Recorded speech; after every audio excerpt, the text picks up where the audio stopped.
What's up, guys? Welcome back. It's Maverick here today with another episode of Engage Kiss. So, last episode was when things start getting real, right? As in, well, the series so far, even though we see death and destruction and all that kind of stuff, it overall had a pretty lighthearted tone, right? It still had its moments of rom-coms and comedy. Some of the things that the characters engage in was overtly exaggerated and so on and so forth. But last episode, we finally get a little bit into the seriousness and the solemnness of the situation, was particularly in the revelation that Shu has been sacrificing his memories in order to get these demon slaying capabilities. And yeah, I am quite interested in how exactly their relationship is going to work out, right? Shu is sacrificing his memories of Ayano to Kisara in order to get the powers and whatnot. How is this going to affect them moving forward? I really want to see them interact now that we have this sort of revelation here, right? And obviously, there's still the entire storyline behind it, but I'm sure we'll get to that in due time. So without further ado, let's get into the episode. Alright, let's begin in 3, 2, 1, play.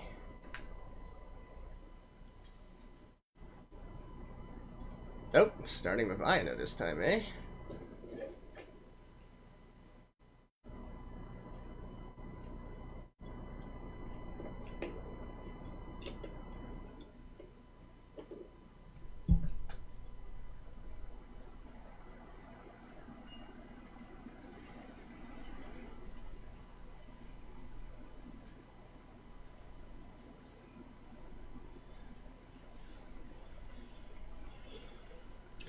Once again, I'm just wondering like how much money they're burning here in order to get how much money? Are you guys sure you can turn a profit here?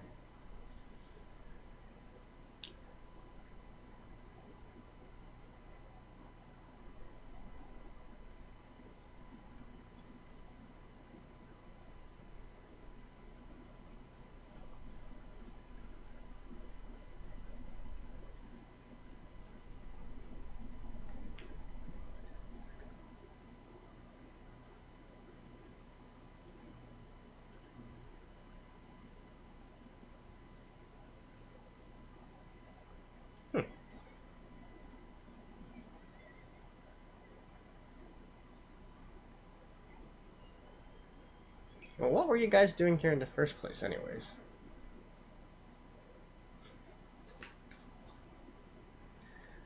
I mean, I guess that, like, the other dude, the reason that he raised this question was obviously, you know, what are a bunch of guys dressed in suits doing near, like, a warehouse district?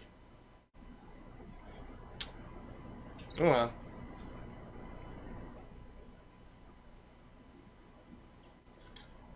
anyways, one thing that's been developing so far that I'm definitely enjoying, right, is that the sort of relationship aspect of all of this isn't really being put into the afterburner.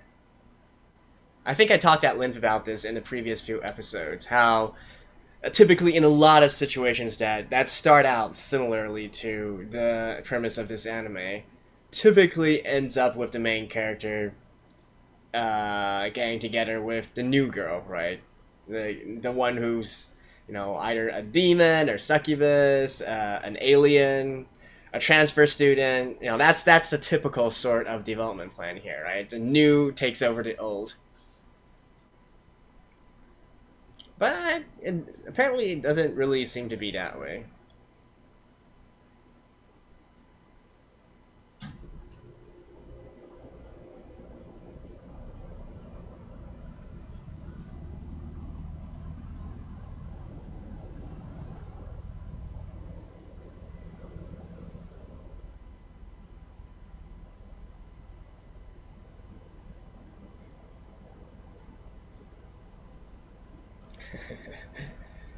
This is quite funny to me because the voice actors of these two are Lin and Onishi respectively.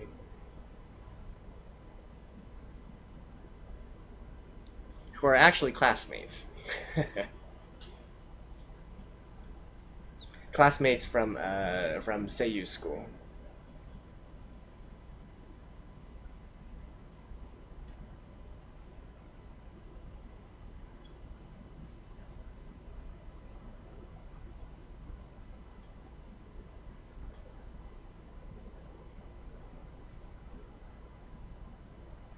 Oh, it looks like they're eating pretty well today. Oh, and Ayano is instantly gonna see.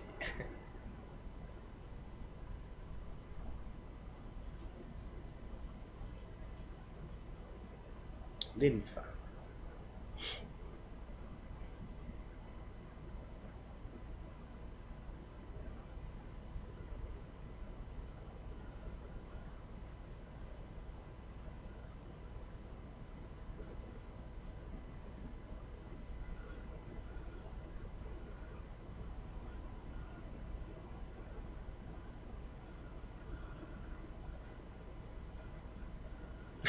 Wow.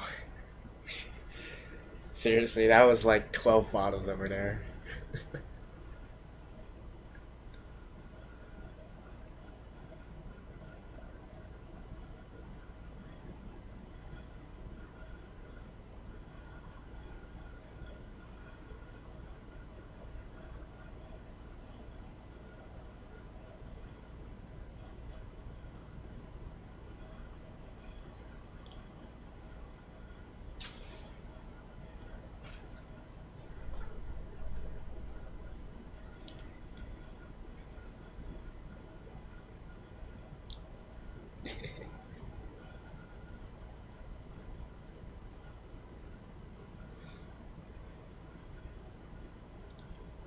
Huh. She was actually smarter than Ayano?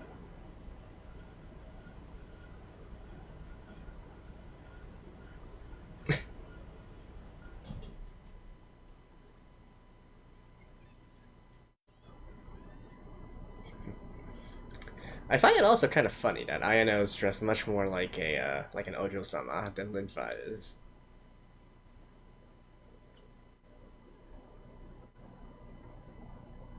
Hmm. Are those lost memories?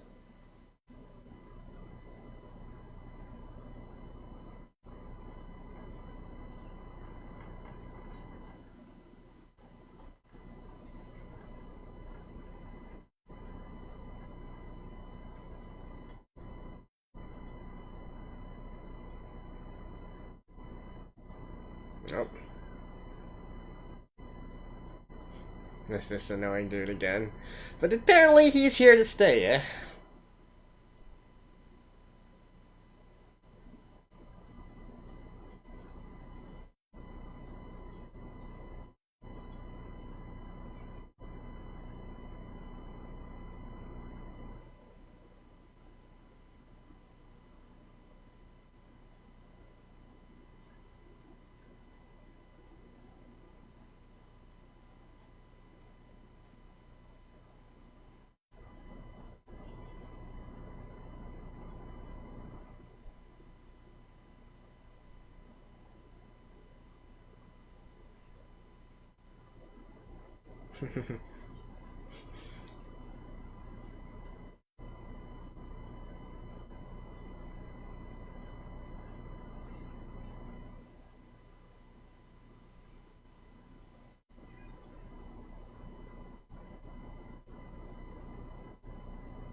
No, she's trying to be like, look, Ayano isn't being faithful, and so on and so forth.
Yeah. So he was, as I said at the beginning, right? It's not exactly normal for a bunch of suited men to be at warehouses at night.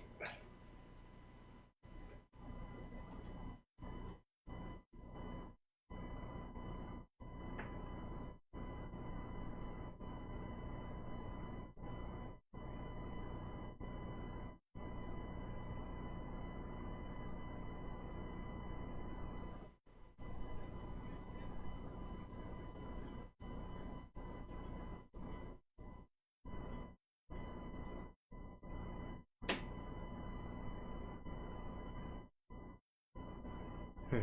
So these two are certainly quite observant, right? Both Ayano and Shu.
Hmm.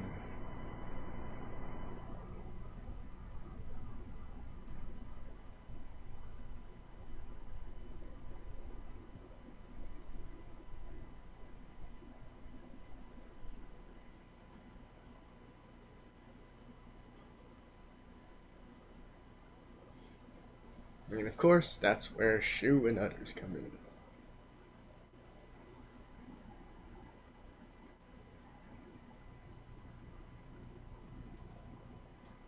That was the woman earlier, right?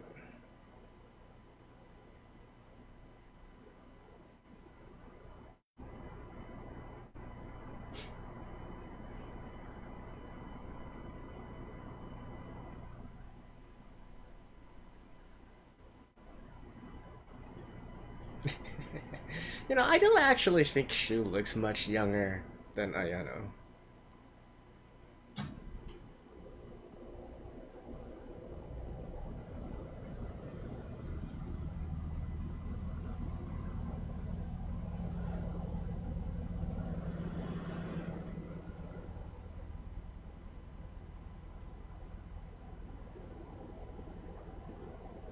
Oh, yeah!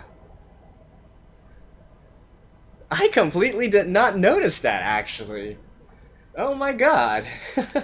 Like I said, I would be like the worst at what they were doing. Like, seriously, like actually taking into account everybody that goes around to the park.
I don't think you can remember that now, right?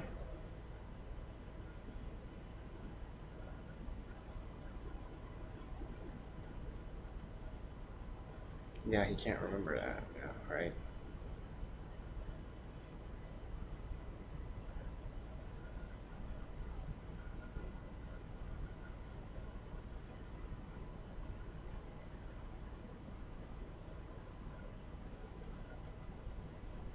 I don't think Ayano actually knows about, like, Shu's contract with the demon, right?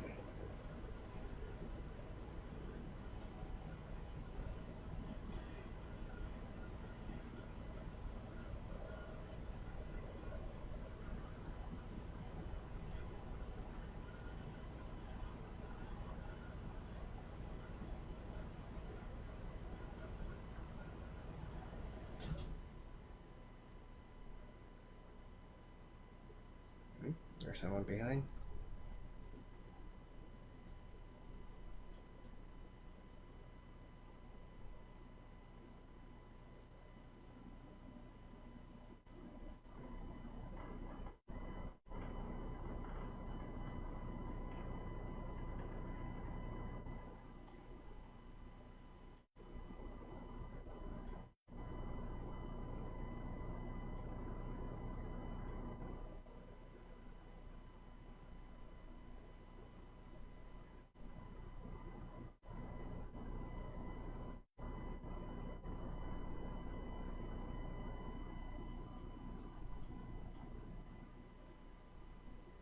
Yes, yeah, she doesn't realize it yet.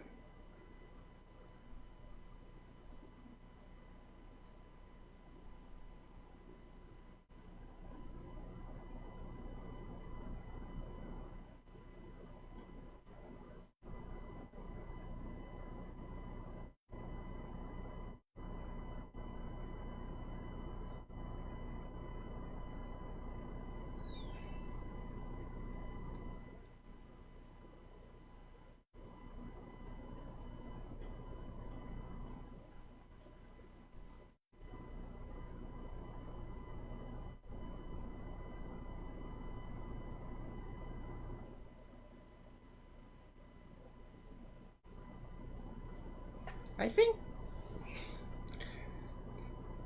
they should have had this conversation like a long time ago.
I mean, it's basically the position of whether or not you want to respect your loved one's wishes or to protect your loved one from hurting themselves, right?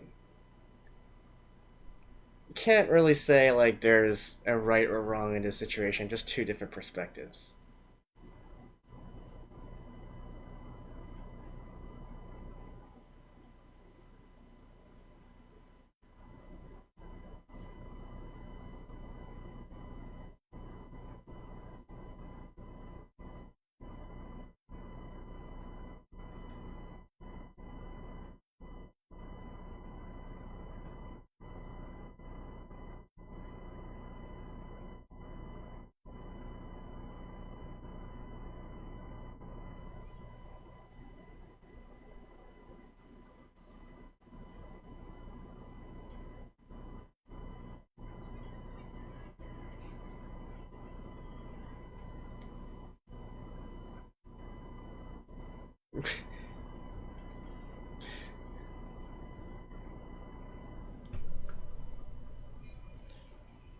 I do have to. All right. Okay.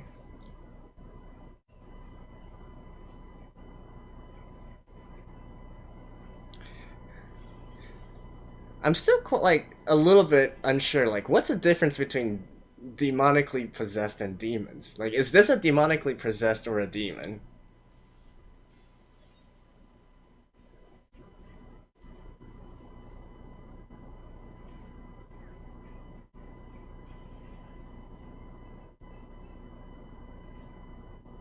Hmm?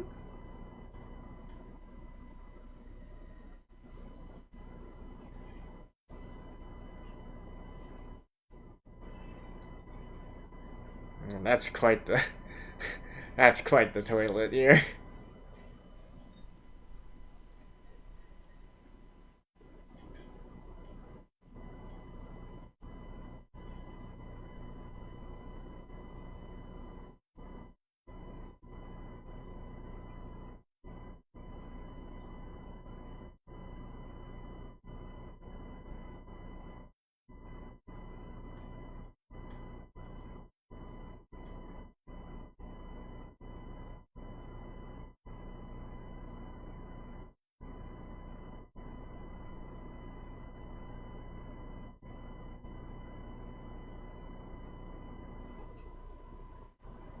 No, so was that girl back there Maria?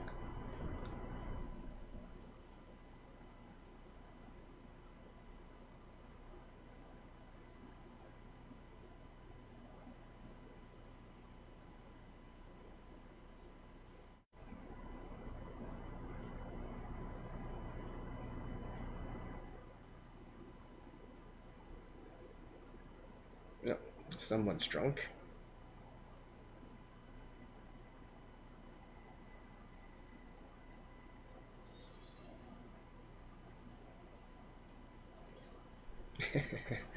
Should be fine. Should be fine. She's an expert, right? She's a pro after all. Alright, I'll see you guys after this.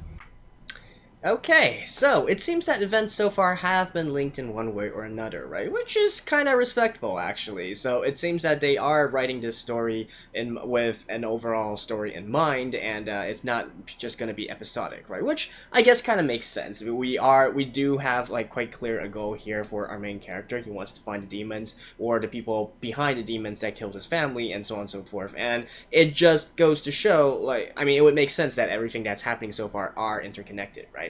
Although I definitely wasn't expecting it to be brought up in this kind of manner. The fact that, hey, it's like some side characters that we saw 2 episodes ago, 1 episode ago, it actually turned out to be significant in the end, and it actually has a relationship to the story later on. I dig that. I really dig that, right? Because it shows us that in terms of the production and the writing, they're making sure to actually put in these sort of hints and put in these little Easter eggs as they are making the series along. So that also lets me have a lot more faith in the overall writing of this, because it means that they already have something set out in plan, and it's not just just a straightforward story, but they are actually adding some nuance to it as well. So I really like that. Of course, in terms of this episode, right, I don't really think too much there's not really too much to comment on at this point in time, although the fact that the Mafia is involved and whatnot definitely leads you to believe that maybe so clearly we know that demons probably originate from this city and probably have something to do with the power source, right? This clean, renewable energy that's powering the world right now, and the family that's in charge here most probably has a hand in this as well, right? And if we go by the conventional way of thinking, probably there is some corruption or some darkness or some dark stuff that's happening under the table as well. So it would make sense for the Mafia to be involved and for there to be some other dirty dealings, right? Like, I wouldn't be surprised if in the end all that happened with Shu's parents was really not the result of demons in particular, but rather the result of humans, right? Humans doing, like, either for profit, for revenge, for whatever other kind of reason. We're not sure, like, what the occupation of Shu's parents were, so we don't know if it was like more of a personal grudge or a matter or whatnot. But I think it's fair to say that the demons, like the demonic beings here, aren't necessarily like bad or good inherently, but they operate under the guidance or according to their contracts with humans, right? So overall, in the end, it's going to be a human that's the mastermind out of all of this. So I guess at least that much we can infer for now.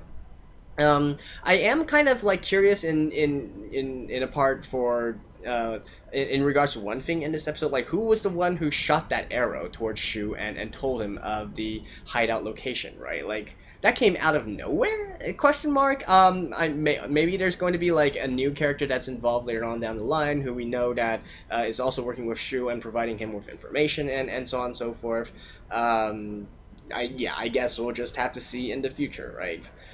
We also have a clarification of the attitudes and standpoints between Kisara and of Ayano as well. So, you know, I was expecting them to actually go through this just by the end of last episode, for them to really have to have another sort of like a conflict and then get into the nitty-gritty of the situation. In fact, let me put it this way. I'm kind of I think it's kind of weird that they chose up to now to really discuss the situation and let Ayano know like what exactly she was doing. There should have been discrepancies long ago, right? I think they've mentioned that Shu has been doing this for the past 2 years already? Question mark. Like he's definitely partnered with Kisara for not an insignificant amount of time now, right? Maybe not 2 years. 2 years might be too long, but he has been doing this for quite a while already. So So I don't really think it makes sense that Ayano only knows right now, but I guess it's part of the story so that we as viewers can see it as well. And like I said during the episode, I don't really think there's too much to comment on here. You could make an argument either way, right? Like this is something, like obviously this is something you could consider it Shu's greatest goal in life as of this point, right? So as his significant other, are you supposed to are you supposed to support your significant other and guide him to do what he wants to do? Or are you supposed to take the path of, because he's your loved one, you need to stop him from destroying himself, right? Like, how exactly do you balance this out? Do you go with his wishes, or do you try to protect him? It's really two different philosophies here, right? And you really can't say which is right or which is wrong. Personally, from a personal perspective, I would definitely still go more towards Ayano's perspective here, but I mean, this isn't exactly a situation where we can just look at it from human terms, right? This is a case. This is a world where we have demons. Kisara isn't exactly a normal girl either, so the way of thinking, morals and so on and so forth might be quite different from just your normal human being and whatnot. So at the end of the day, it is still personal decision. I don't think, let's put it this way. I think at this point in time, like, Ayano is not going to give up on Shu, right? I think that much is obvious already at this point. So, I think the most that she can do is try to cooperate with Shu in a way. It is kind of like, it is kind of scummy if you think about it, but then again, that has been Shu's position all along, right? Like, you could, in a way, view it as Shu taking himself hostage and then forcing Ayano to help him along, right? I mean, obviously, he's not going to do that explicitly. He's going to say, I got this. And, you stay out of trouble. You stay out of harm's way. This is my personal decision. I want to go. I want revenge for my family. Let me do it, right? Shu's obviously of that kind of mindset here. But I'm sure that Ayano is going to be like, okay, if we collaborate, then maybe Shu will not have to resort to giving away more of his memories in order to use these powers, right? So I kind of feel like we're probably going towards that kind of direction, and so that is how eventually Ayano, like, what was supposed to be like them going their separate paths, once again, for the at least for the sake of this anime as well, they're probably going to continue to work together in the future in order to solve all of these different problems, right? Which of course works out for us. I certainly am quite I guess I have more of a soft spot towards Ayano right now at this point, all things considered, but So yeah, maybe a little bit biased there, but come on, Ayano is so cute, right? Like she's cute, she's serious, she's hot, and she can pack a punch. Like what's not to love about her? I mean, Kisara is as well, but she gets a little bit more towards the yandere side of things. So you gotta handle with care, right? Handle with extreme caution. And cliffhanger for the end of this episode. I don't really think that's too much of a cliffhanger. I certainly do hope that they're not going to make Ayano out to be this damsel in distress every time, which they are kind of sort of veering towards, especially since last episode and all that. And I mean, there is a case for this, or it's romance after all. There is a romantic element to it, but at the same time, I feel like Ayano definitely can handle herself as well. She's certainly a professional in her own right, so I would much rather them being able to do things according to their abilities, right? Ayano is already inherently at a disadvantage here compared to Kisara because Kisara is. Again, not quite sure like what Kisara is. Is she a demon or is she demonically possessed? This is still a question mark here. But I feel like Ayano definitely has her own strengths as well, and especially if you compare it to normal humans, I'm sure that she's also like in terms of the top echelon. Although if the memory starts to believe, then Shu has been helping Ayano for far long ago, right? So, in that kind of perspective, in that kind of situation, maybe she isn't as much of a pro as we think. I don't know. But I certainly, I like her personality, and I certainly hope that she gets her time to shine, not only from the normal day romantic perspective, but also on the battlefield as well. Alright, and that is it for this episode of Engage Kiss. Thank you guys. I will see you guys next time. Bye-bye.